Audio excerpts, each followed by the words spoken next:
Welcome back. So, young Richard asked me if I would, or he asked me about the broadheads I've been using, the single bevel. And I told him I would make a video about that. But when he asked me, it was his wedding day, which was yesterday. And I've known Richard a long time. I watched him grow up with my oldest boy, and they're good friends. And I want to know that I'm proud of him. Salute, Richard and Nicole. All the best. Let's talk about these broadheads now.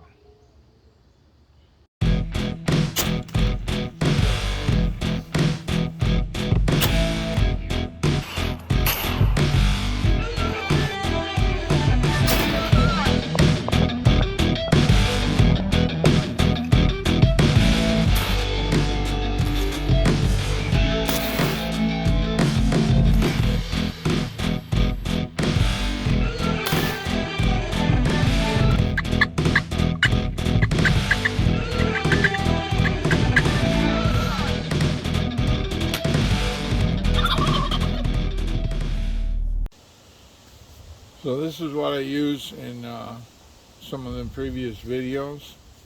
This is the Tough Ed 300 grain classic with typically a glue-on head. So you would you could use that with a tapered cedar shaft or whatever kind of shaft that had a taper. But they also sell this insert. It's this one's 75 grain, so this total right here is 375 grain. And it's over an inch wide, and it's I don't know, 3 inches or so long. But so, and with that insert, it's 375 grain, and this this kind of profile ahead. This is a Hummer. This is almost armor penetrating as far as terrestrial animals go. Present day, the very slight slope. There are some heads that are shorter and like not to name any, but shorter, and they have a rounder leading edge. They I think they have some problems when they strike. They would tend to veer off more. But this one here is a penetrating projectile, and it as far as deer-sized animals go, uh, bones are not an obstacle. Shoulder bone, whichever bone you put in front of it, it is going to blow through that.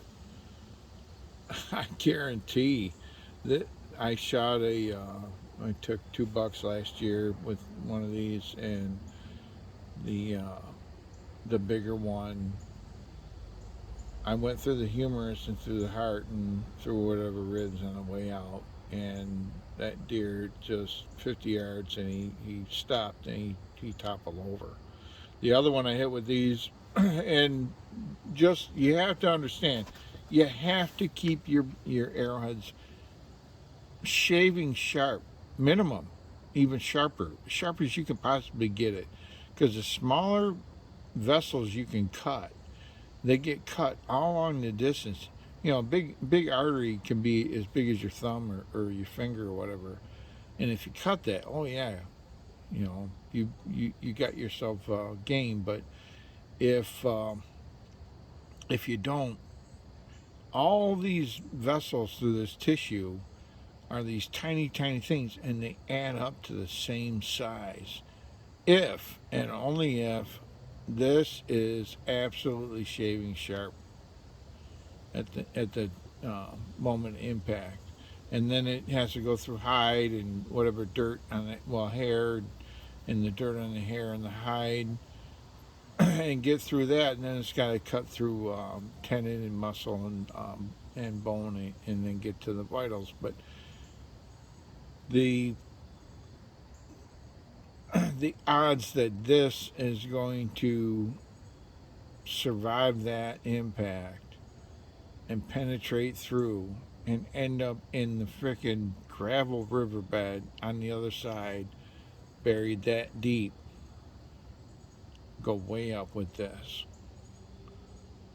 Whereas there are some heads that, depending on how they, like a mechanical head, depending on how they deploy, they could very well hit a shoulder blade or a rib and deploy, and then start to veer off and end up as a surface wound. That's just the way it is. But some guys talk about what about the blood trail? How much blood? If you got a heavy rain, you don't have blood trail. That's just the way it is. If you got a deer dead within 50 yards of impact in a known direction, you can find that by stumbling around in the dark, literally. So this whole thing about what kind of blood trail, and there's a big hole. It requires a low exit hole, is what it requires. But bloodletting, if this is kept razor sharp, and I'll make a video on how to do that, this is, and assuming they don't stop making these, this is the last broadhead I'll ever need right here. It's wicked. It's absolutely wicked. Um, I'll put a little, short clip here about how I check to see the run out, how true they spin.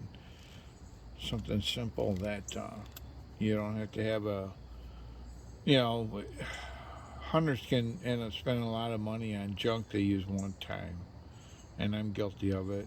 So I'm going to show some things I do with the things I already own, and I'm going to link that here.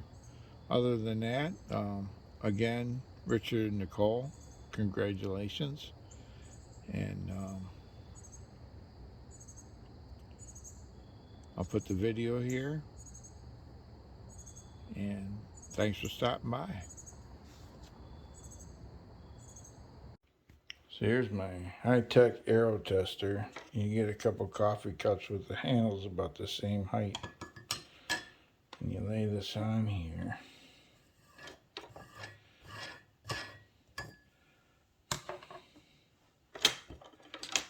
And then you don't have another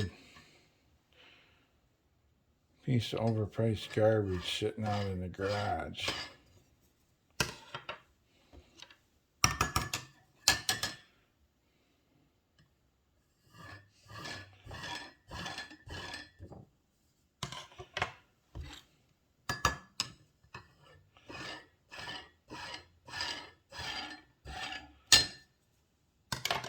Tip of the day.